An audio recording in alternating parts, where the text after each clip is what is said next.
안녕하세요. 볼리TV 서영욱입니다. 설마 했던 일이 벌어졌습니다. 토트넘이 그리스계 호주인이죠. 앤지 포스테코글루 감독을 선임했습니다.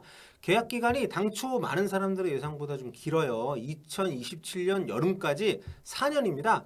포스테코글루 감독, 지난 2년간 스코틀랜드 명문 셀틱 감독으로 올 시즌에는 도메스틱 트래블 3관왕을 달성한 인물입니다. 우리에게는 오영규 선수를 잘 키워주고 있는 지도자로도 익숙하죠. 가는 곳마다 성과를 냈다는 점에서 오랜 무관에 시달리고 있는 토트넘에게 위닝 멘탈리티를 안겨줄 수 있다. 이런 기대도 있지만 선수로도 감독으로도 빅리그 경험이 전무하다는 점에서 우려의 목소리가 큰 것도 사실입니다. 무리뉴 콘테 감독과 달리 공격지향적인 전술을 운용을 한다는 점에서 희망적인 선임이라는 분석도 있지만 약자에게만 강하고 강자에게는 약하다. 이런 평가도 있어요. 이번 시간에는 손흥민 선수가 이적하지 않는 한 다음 시즌 우리가 매주 만나게 된 앤지 포스토코글루 감독의 토트넘이 어떻게 될지 이 부분에 대해서 긍정적인 면, 부정적인 면 살펴보려고 합니다. 자, 먼저 긍정적인 점 먼저 한번 살펴볼게요. 첫 번째, 우승 DNA가 있습니다. 포스테코글루 감독의 경력에서 가장 긍정적인 면이라고 할 수 있겠는데요. 우승 경력이 많습니다. 그리고 지난 10년간 경질된 적이 없어요. 여기서는 우승했던 무대가 상대적으로 약한 곳이었다. 뭐 이런 얘기는 일단 채택했습니다. 그럼 뭐 뒤에 가서 좀 얘기하면 되니까 부정적인 부분 얘기할 때 여기서는 포스테코글루 감독의 확실한 강점이라는 점에서 언급을 하는 거고 지금은 그걸 얘기하는 순서니까요. 우승을 많이 해봤고 경질된 적이 없다. 이거는 지금의 토트넘에게는 굉장히 의미가 있는 프로필입니다. 토트넘이 지난 13년간 유럽 대회는 나갔지만 뭐 자국과 해외 그 어느 곳에서도 공식 대회 우승을 거머쥔 적이 없습니다. 2008년도에 리그컵 우승한 게 마지막이니까요. 포스테코글루 감독에게 우승 DNA가 있다면 토트넘에게는 우승 유전자가 없다. 이렇게 드릴 수가 있는 거죠. 포스테코글루 감독이 지난 2013년 호주 대표팀에 부임하기 전에 자국 리그 우승을 찾은 적이 있습니다. 그리고 국대 감독을 맡아서는 아시안컵 결승전에서 우리를 꺾고 우승도 해봤고요. 그 뒤에 또 스코틀랜드 리그, 스코틀랜드 컵, 또 리그컵 이렇게 우승 트로피를 들어 올렸습니다. 그러니까 최근 거친 5개 팀 가운데 가장 기간이 짧았던 멜버른 빅토리 시절만 빼면 4개 팀에서 무려 10개의 트로피를 따는 거예요. 그러니까 호주 대표팀, 뭐 셀틱, 그 전에 브리즈번 이렇게 해가지고 최근 이런 성과들을 보면 상당히 우승에 있어서 그러니까 이기는 법을 아는 감독이다 이렇게 말씀을 드릴 수가 있는 거죠. 특히 최근 클럽인 셀틱에서는 2022-23 시즌 그러니까 올 시즌의 도메스틱 트래블을 포함해서 6개의 트로피를 우승 트로피를 들어 올렸습니다. 이분이 상당히 그 뭐랄까 자신이 속한 무대에서 우승을 여러 차례 해봤다는 것은 분명히 좀 긍정적인 요소라고 생각해요. 그 리그 어떤 팀에서 뛰든 우승을 아무나 할 수 있는 거 아니기 때문에 그리고 이렇게 최근 10년간 맡았던 팀들에서 모두 영전을 했다는 것도 좀 의미 있는 부분이고요. 그러니까 호주 대표팀 같은 경우는 러시아 월드컵 출전선 때 좀 성적이 좀 안 좋기도 했지만 간신히 팀을 그 플레이오프 끝에 월드컵 본선에 진출을 시켰습니다. 근데 아무래도 그 과정이 좀 안 좋았기 때문에 본선 진출시킨 다음에 본선 추첨도 하기 전에 자진해서 물러났어요. 경질은 아니고. 그리고 두 번째 꼽을 수 있는 강점은 이제 공격 축구입니다. 포스테코글루 감독이 해온 축구는 이전 무리뉴 콘테 감독하고는 좀 많이 다르죠. 후방에서 공들여서 빌드업을 하되 공격 축구가 기본인 그런 축구입니다. 사이드백들을 전진시켜서 공격에 많이 가담을 시키는데 콘테 감독하고 비슷해 보일 수 있지만 콘테 감독이 일단 세리백을 썼고 윙백들을 터치라인 따라가지고 많이 오르내리게 했었는데 요 포스테코글루 감독은 이 풀백들이 미드필드 쪽으로 들어와서 하프 스페이스 공간에서 움직이게끔 하는 좀 다른 스타일로 공격진 운영을 풀백들을 하는 거죠. 그러니까 공격수들의 동선을 해치지 않는 선에서 기동하게 한다는 점에서 차이가 분명히 있습니다. 그러니까 손흥민 선수가 콘테 감독 때처럼 손해를 보는 일은 없을 것 같다 이런 생각이 드는데 자, 포스테코글루 감독이 토트넘에 와서도 이런 기조를 유지를 하려면 문제가 이제 선수진을 대대적으로 바꿔야 됩니다. 지금의 토트넘은 후방 빌드업에 최적화된 팀이 아니고요. 사이드백들 역시 지능적으로 알아서 움직여야 되는 스타일하고는 좀 거리가 있어요. 공격이나 수비 둘 중 하나만 그럭저럭 해내는 선수들로 구성이 되어 있기 때문에 팀의 비전에 따라서 모든 포지션의 변화를 줘야 할 수도 있는 상황입니다. 아무튼 이건 뭐 토트넘 팬들도 오매불망 기다려왔던 소식이긴 할 텐데 공격을 중시하는 축구. 근데 문제는 레비 회장이 포스테코글루 감독을 선임을 할 때 과연 어떤 생각을 했겠냐는 거죠. 그러니까 지금까지 포체티노 이후로는 윈 나우 전략이었습니다. 지금 우승을 해야겠다.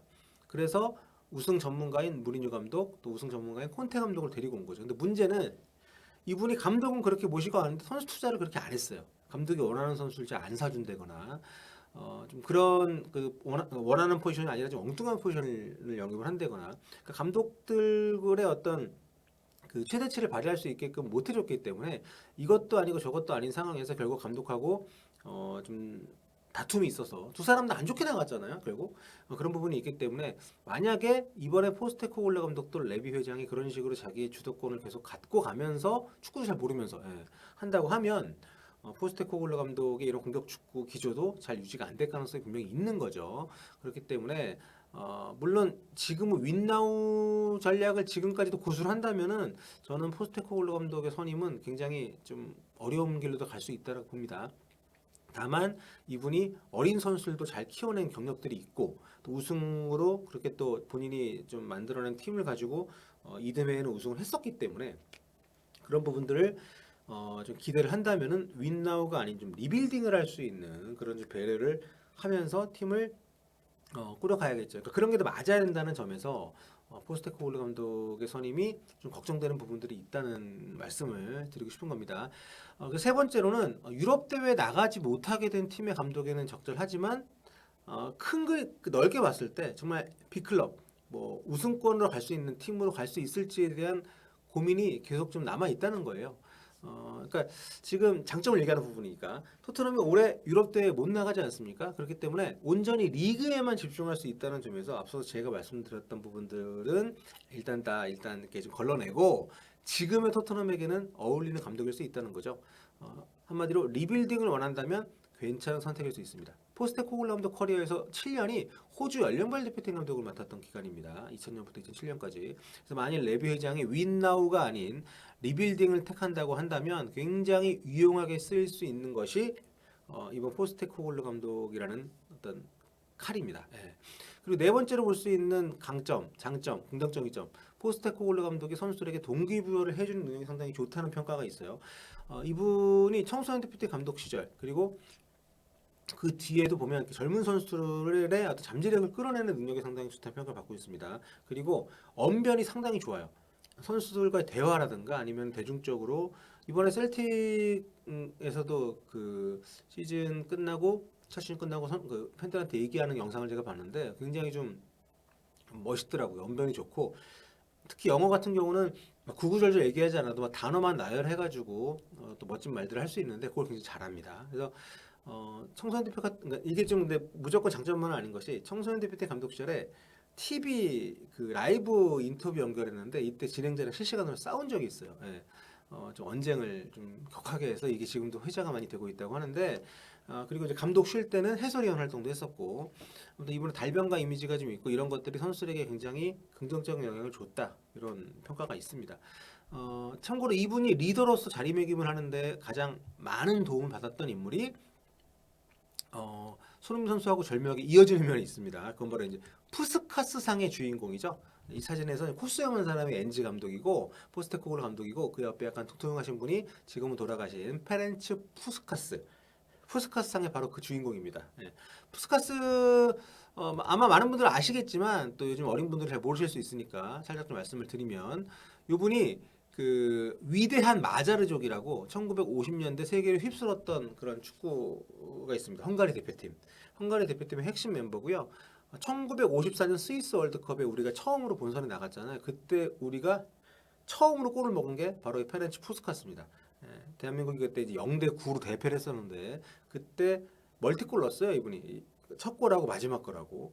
그러면서 결국에는 이제 그 결승 가가지고 헝가리가 준우승을 했는데 아마 다들 기억하실 겁니다. 베른의 기적이라고. 서독이 헝가리를 꺾고 우승을 한 게 기적이었어요. 그만큼 헝가리가 센 팀이었습니다. 아무튼 그 팀의 핵심 선수였고 선수로서 라리가 우승 5번, 뭐 유럽형컵 우승 3번, 챔피언스리그 지금의 스페인 라리가 득점왕 4번 뭐 이렇게 했던 대단한 분인데 월드컵 그 MVP도 왔었고 1954년도에 아무튼 이분이 감독으로서는 6개 대륙 다 감독을 해봤던 전임맨이었어요. 스페인, 그리스, 캐나다, 칠레, 사우디, 뭐 이집트, 파라과이, 헝가리, 호주 이렇게 그리고 이제 그리스 파나시나이코스 감독 시절에는 챔피언스리그 준우승까지 이끌기도 했었고 근데 아무튼 이 푸스카스 이분 얘기를 왜 이렇게 길게 했냐면 이 엔지 포스테코글루 감독이 푸스카스 감독의 수지자입니다. 푸스카스 감독이 호주에서 감독 생활을 3년을 했었는데요. 그때 이제 사우스 멜버른 헬라스라는 팀이었어요. 그 팀의 주장이 바로 이 엔지 포스테코글루였습니다. 그 두 사람이 굉장히 돈독한 이유가 뭐냐면 아까 제가 이 푸스카스 감독이 그리스 파나시아코스 감독 시절에 챔스 준우승했다고 했잖아요. 그리스에 몇 년 있어가지고 그리스 말을 좀 한대요. 영어는 못하고. 그런데 이 엔지 포스테코글루 감독이 그리스 사람이잖아요. 그리스에서 태어나서 이제 호주로 이민을 간 그래서 이제 통역을 했다고 합니다. 그러면서 굉장히 좀 돈독해지고 출근길에 맨날 푸스카스 감독 태워서 이렇게 기사로 이랬다고 하는데 아무튼 그 푸스카스 감독이 있던 시절에 사우스 멜버른이 이제 컵 대회 또 리그 이렇게 우승을 했었는데 그때 이제 같이 다니면서 굉장히 많은 영향을 받았다 그래요. 겸손한 카리스마를 배웠다고. 그러니까 굴복시킬 필요 없이 강요할 필요 없이 리더가 될 수 있는 법에 대해서 많이 배웠다 이렇게 얘기하는데 아무튼 그런 어떤 언변이라든가 성품 이런 측면에서 굉장히 좀 리더로서 호주에서는 굉장히 많이 그 좋은 평가를 받는 그런 사람입니다. 그래서 이런 것들을 봤을 때 분명히 긍정적인 요소, 토트넘에서 긍정적으로 발현이 됐을 때 좋은 성과를 기대할 수 있는 요소도 분명히 있다 이렇게 말씀드릴 수가 있을 것 같고요. 부정적인 부분을 좀 말씀을 드리면 레비 회장한테 휘둘릴 가능성이 꽤 있습니다. 이거는 제가 이제 토트넘의 이번 감독 선임 과정을 보면서 굉장히 이제 걱정하고 있는 그런 부분 중에 하나인데 이제 저는 일단 먼저 말씀드린 거는 일단 선임된 감독은 믿고 기대해야 된다고 보는 주의입니다. 지금 얘기하는 부정적인 부분도 앞에 긍정적인 부분을 얘기했기 때문에 대비되는 부분을 나눠서 얘기하는 거지 포스테코글루 감독이 못할 거다 이렇게 얘기하는 것은 절대 아니라는 점 여러분들이 좀 이해를 해주시면 좋을 것 같고요. 다만 포스테코글루 감독을 선임하는 과정에서 토트넘이 보여준 모습이 이제 여전히 변하지 않았다는 거 그리고 비전을 제시하지 못했다는 거 요게 포스테코글루 감독이 레비 회장이 휘둘릴 수 있는 부분하고 좀 맞닿지 않나라는 제가 우려를 좀 하고 있다는 건데요. 토트넘이 그 포체티노 감독이 떠난 뒤에 줄곧 윈 나우 당장 이번에 우승하자 이런 전략을 갖고 감독 선임을 한 듯한 모습을 보였습니다. 챔피언스리그 우승을 비롯해서 여러 차례 정상에 오른 경험을 갖고 있는 조세 무리뉴 또 안토니오 콘테 이런 정말 희대의 명장들이 연이어 선임이 됐다는 게 이제 바로 그 근거인데요. 하지만 저는 레비 회장의 감독 선임 기조가 이 두 사람보다 오히려 그 사이에 다녀가 누누 감독을 통해서 더 잘 드러나지 않았나. 그러니까 팀이 어떤 축구를 할 것인가 또는 클럽이 향후 몇 년 뒤에는 어디에 가 있을 것인가 이런 그림을 그려놓고 축구적으로 거기에 맞는 감독을 선임하는 식이 아니라 그 시기에 놀고 있는 감독들 중에서 커리어를 쫙 보고 가장 좋은 커리어 순으로 접촉을 하는 이런 식으로 그게 잘 들어맞으면 좋은 분이 오는 거고 그게 안 되면 정말 몇 달 동안 고생하고 까이고 이러다가 좀 엉뚱한 감독 데리고 오는 이런 경험을 했잖아요. 그러니까 팀이 그래도 챔스에 꾸준히 나가고 있던 시절에는 그게 그래도 어느 정도 좀 수줍고 감독들을 모시고 성과를 냈습니다. 여전히 손케 외에도 좋은 선수들이 있던 시절이니까. 그러니까 무리뉴나 콘테 같은 감독이 내가 저기 가서 한번 역사를 쓸 수 있겠는데 이런 생각을 할 수 있게 하는. 근데 런던에 있는 팀이고 경기장도 크고. 예. 근데 그게 마땅치 않은 시기에는 시간에 쫓겨서 어정쩡한 경력의 인물을 자기가 좀 더 그 좌지우지할 수 있는 그런 감독을 선임하는 패턴이 지금 되는 것이 아닌가. 그래서 이런 우려를 하게 하는 최근에 그 과정이었던 것 같아요. 감독들하고 헤어지는 방식도 그러지 않습니까? 스쿼드에 맞지 않는 감독을 데리고 와서 그들의 축구를 제대로 하지 못하게 하고 또 선수 영입을 비롯한 여러 의사 결정 과정에서 감독을 배제하거나 충돌함으로써 결국 서로가 얼굴을 붉히면서 헤어지는 이게 반복이 되고 그 과정에서 결국에는 레비 회장이 좀 성장을 하는 모습을 축구적으로는 좀 우리가 못 봤기 때문에 이번 포스테코글루 감독 선임을 걱정하는 시선 중에도 그래서 토트넘이 현재의 그리고 현재 미래의 스쿼드를 고려한다거나 또는 팀의 장기적인 플랜을 공유하는 이런 모습들이 좀 안 보인 것이 아니냐. 예. 레비 회장의 요구에 순응하면서 현재 스쿼드로 그러니까 레비 회장이 짜주는 스쿼드로 적당한 성적을 낼 수 있는 그런 사람을 데려온 것은 아닌가 이런 의구심이 포함되어 있다는 거죠. 부정적인 전망에는 단장이 없는 상황에서 지금 레비 회장을 도와 중요 결정을 내리는 사람이 스콧먼이라는 것도 좀 걱정이 되는 부분 중에 하나입니다. 제가 얼마 전에 이 영상 올린 거 기억하실 겁니다. 토트넘이 치프 풋볼 오피서라고 새로운 포지션을 만들어서 기존에 파라티치 당장 나가기 전에 파라티치하고 레비 회장 사이에 넘버 2 중책을 하나 영입을 했어요. 근데 이분이 호주 사람입니다. 유럽 리그에서 경험이 없어요. 호주에서만 쭉 있다가 멜버른 그 시티라는 팀에 그러니까 포스테코글루 감독이 있던 팀은 멜버른 빅토리고 그 팀의 사장을 오래 했고 그 다음에 시티 풋볼 그룹에서 중국 총괄하는 아시아에 관련된 일을 하는 사람으로 있던 요 분을 데리고 왔습니다. 그래서 이 사람이 결국에는 포스테코글루 감독 영입에도 영향을 많이 끼치지 않았냐 이렇게 현지에서 추측을 하고 있는 거죠. 이게 바로 제가 걱정하는 두 번째 부정적인 이유인데요. 최근 흐름 보십시오. 나겔스만 안 되고 루이스 엔리케 안 되고 슬롯도 못 데려오고 이런 상황에서 토트넘 하이라키에서 지금 넘버 2에 있는 이방인의 지인을 데리고 오는 것처럼 보일 수 있다는 점이 분명히 있다는 거죠. 그러니까 아무래도 레비 회장이 뛰어난 경영자인 것을 부인할 사람은 많지 않겠지만 축구단을 그렇게 오래 이끌면서도 축구적인 부분에서는 계속 약점이 있다는 지적을 받고 있는 상황인데 그걸 또 누군가에게 전적으로 맡길 준비가 또 안 돼 있는 사람이잖아요. 그러니까 이런 낯선 감독의 선임이 물론 셀틱에서 잘했지만 셀틱은 어쨌든 변방의 리그니까요. 예. 이웃의 브라이턴이나 아니면 뉴캐슬 같은 경우처럼 나름의 분석과 이유를 통해서 자기 팀에 맞는 최적의 인물을 데리고 오는 모습이 아니었다는 거죠 이번에도. 예. 이를테면 아스날이 감독 경험 자체가 없던 아르테타 감독을 선임을 할 때와도 좀 다른 상황인 거니까 아르테타는 일단 아스날을 굉장히 잘 아는 사람이고 프리미어리그를 선수로서 오랫동안 경험을 했고 맨체스터 시티라는 팀에서 펩을 보좌하면서 굉장히 많은 경험을 했기 때문에 근데 이 포스테코글루 감독은 누가 봐도 모험적인 영입이니까요. 그래서 어쨌든 만약 이렇게 선임 이렇게 했다면 지금 이게 윈나우를 만약에 한다고 하면 케인도 잡고 감독이 원하는 선수를 다 사주겠다는 것인지 그게 아니라 리빌딩이라면 케인 팔고 손흥민도 팔고 그 돈으로 포스테코글루 감독한테 시간을 좀 많이 주면서 4년 계약을 했으니까 새로운 기반을 닦으라는 건지 이걸 좀 명확히 좀 해준다면 그래도 좀 달라질 수 있다. 그러니까 포체티노를 처음 데리고 왔을 때처럼 그런 게 아니야. 근데 아무튼 제가 여러분 그때도 이렇게 제가 약간 농반 진반으로 예측을 했잖아요. 좀 스컷먼이 온다는 거는 새 감독이 호주 사람이 온다는 건가? 제가 그 영상에서 이렇게 예측을 했었습니다. 예. 근데 정말 그게 현실이 될 줄은 몰랐는데 예, 진짜 현실이 됐고요. 그리고 이게 포스테코글루 감독이 이미 시티 풋볼 그룹하고는 계속 좀 인연이 있었던 사람이에요. 그러니까 스컷먼이 시티 풋볼 그룹 중국 지부장이라고 제가 말씀드렸잖아요.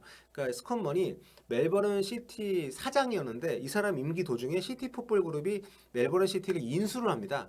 그래서 자연스럽게 시티 풋볼 그룹의 직원이 된 거죠. 그러다가 그 뒤에 이제 중국으로 간 거지만 그리고 거기서 요코하마 마리노스가 포스테코글루 감독을 선임을 하는데도 영향을 끼친 걸로 알려져 있습니다.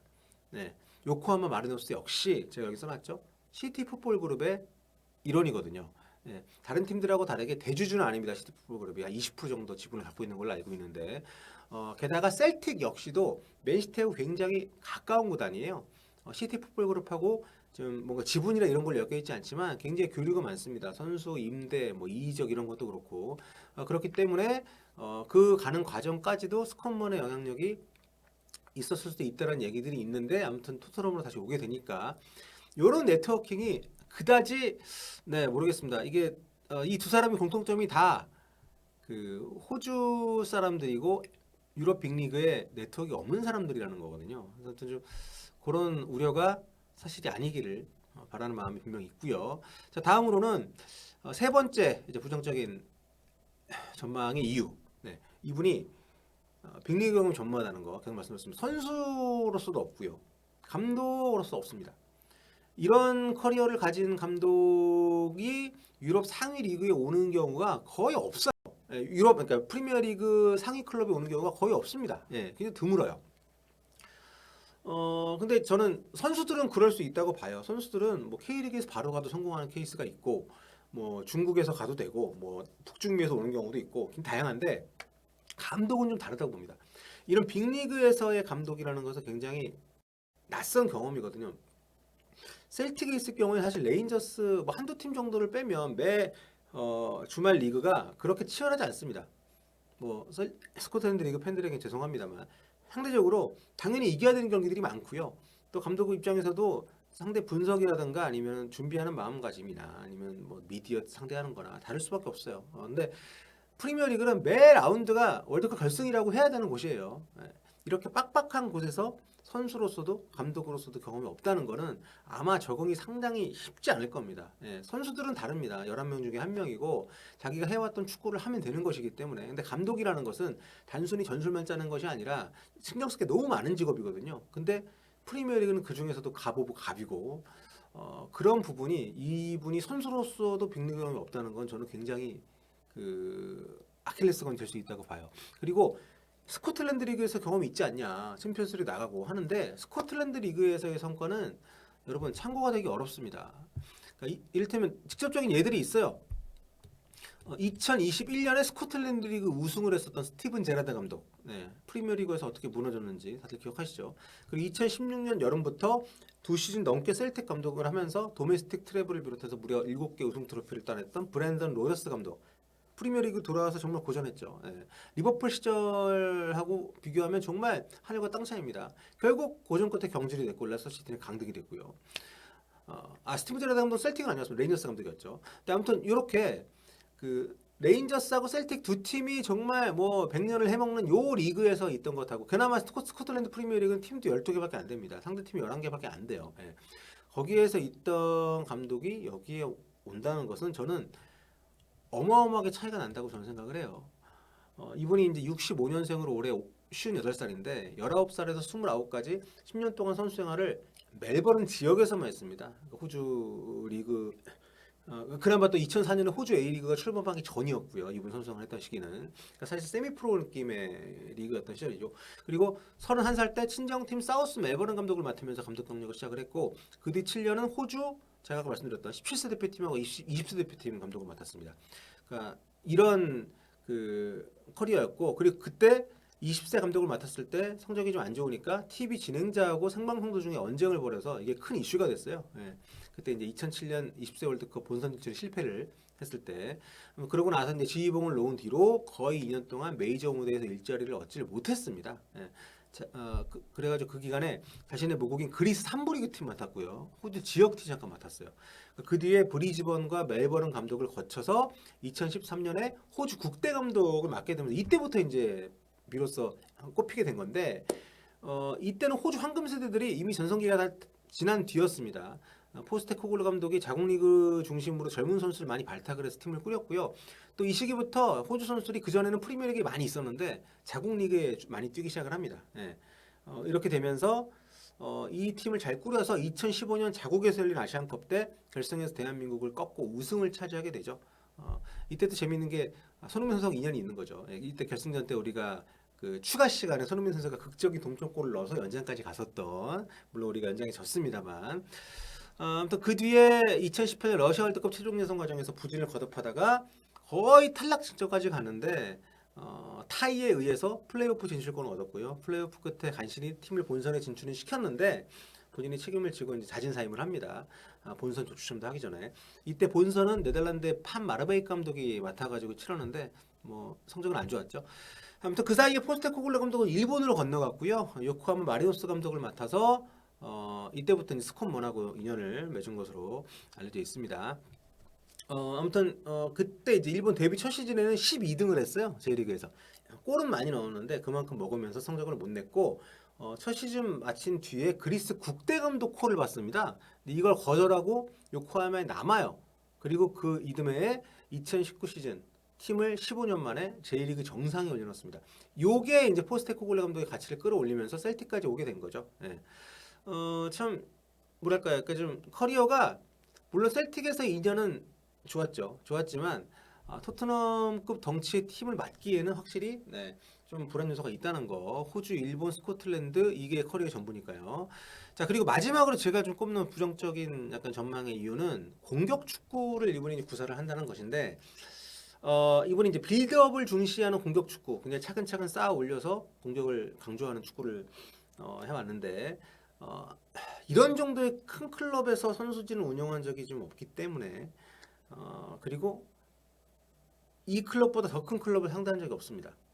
자기보다 더 센 팀에게도 이런 공격 축구를 과연 할 수 있을지 그게 아니라면 플랜 B에 대한 구상이 얼마나 잘 되어 있을지 이런 의문이 드는 거죠. 그리고 약팀 상대로는 승점을 잘 쌓는데 강팀한테는 좀 고전을 합니다. 이를테면 지난 시즌에 챔피언스리그 조별리그에서 레알 마드리드한테 두 경기 8골 먹고 줬어요. 라이프치히한테는 2경기 5골 먹었고 시즌 막판에는 레인저스와의 올드펌 더비에서도 3대0 졌었고 이런 부분들이 있기 때문에 확실히 좀 뭐랄까요 좀 리그 절대 강자를 맡아가지고 우승을 하는 것도 물론 쉬운 일은 아니지만 그것만으로는 리그 프리미어 리그에서는 지금 뭐 중위권 팀이죠. 예, 중위권 팀을 맡아서 과연 어떻게 살아나갈 수 있을지에 대한 걱정이 없을 수 없다는 거. 그러니까 제가 뒤에는 이제 부정적인 것만 모아서 말씀드렸지만 앞에 제가 긍정적인 부분 얘기했던 것까지 섞어서 한번 이 감독의 새로운 시즌을 준비하시면 좋을 것 같고요. 근데 아무튼 지금 호주 커넥션이 이 팀에 이렇게 만들어지는 게 좀 걱정이에요. 그러니까 지금 포스테코글루 감독이 셀틱에서 지금도 그 일본인 선수들 데리고 온다고 하는데 그 일본인 선수들도 본인이 어쨌든 J리그에 있었기 때문에 그러니까 본인 사람은 누구나 보는 만큼 알게 되고 만나는 만큼 인맥이 생기는 건데 자신이 겪어온 리그에서 잘 아는 선수들을 데리고 오다 보니까 그렇게 되는 거잖아요. 그러니까 지금 그 토트넘이라는 팀에서 그렇다고 일본 리그나 스코틀랜드 리그 출신 선수들이 와서 과연 물론 터지는 선수들도 있겠지만 그러니까 콘테 감독도 이탈리아에서 많이 데리고 왔잖아요. 그런 것처럼 그러니까 그런 네트워킹에 대한 걱정이 분명히 좀 있어요. 그리고 또 이번 여름에 그 토트넘이 호주로 또 투어를 가지 않습니까? 그러니까 레비 회장은 이런 것도 염두에 둔 영입인 것 같은데 그래서 좀 여러 가지로 좀 걱정이 되는 부분들이 꽤 많다는 거. 긍정적인 부분도 꽤 있지만 걱정이 되는 부분들이 다양한 방면에서 있기 때문에 많은 사람들이 걱정을 하고 있는 것 같아요. 근데 뭐 일단 뚜껑을 열어봐야 되는 것이고 또 포스테코글루 감독이 정말 대범하고 잘 준비가 돼 있는 그런 면모를 누누 감독과 다르게 보여주면서 토트넘의 새바람을 불러일으키고 제2의 포체티노가 될 수도 있겠지만 어쨌든 우리는 현재 상태에서 미래를 예측하는 것은 불가능하고 걸어온 길 보고서 우리는 그냥 추측을 하거나 아니면 예상을 하는 것이기 때문에 네, 좀 부정적인 얘기들이 어느 정도 좀 많이 있었다 하더라도 이해를 해주시면 좋을 것 같고요. 아무튼 새로운 감독 체계에서 토트넘이 어떻게 변할지 좀 궁금하고 지금 또 나갈 선수들의 리스트를 또 아마 앞으로 정리를 할 텐데 손흥민 선수는 어떻게 될지 이것도 굉장히 개인적으로 궁금합니다. 네, 포스테코글루 감독이 굉장히 잘 아는 선수 중에 한 명일 텐데, 네, 좀 변화가 있을 수도 있겠다는 생각을 조심스럽게 좀 해보면서, 네, 오늘 포스테코글루 감독 선임에 대한 얘기는 여기서 마무리하도록 하겠습니다. 저희 오늘 지금 저희 편집자가 휴가기 때문에 오늘은 뭐 자막이나 효과 없이 제가 혼자 길게 한번 얘기를 해봤고요. 여러분들의 의견도 댓글로 남겨주시고요. 좋아요와 구독 버튼 언제나처럼 감사드리겠습니다. 여러분 다음 시간에 뵐게요. 볼빠?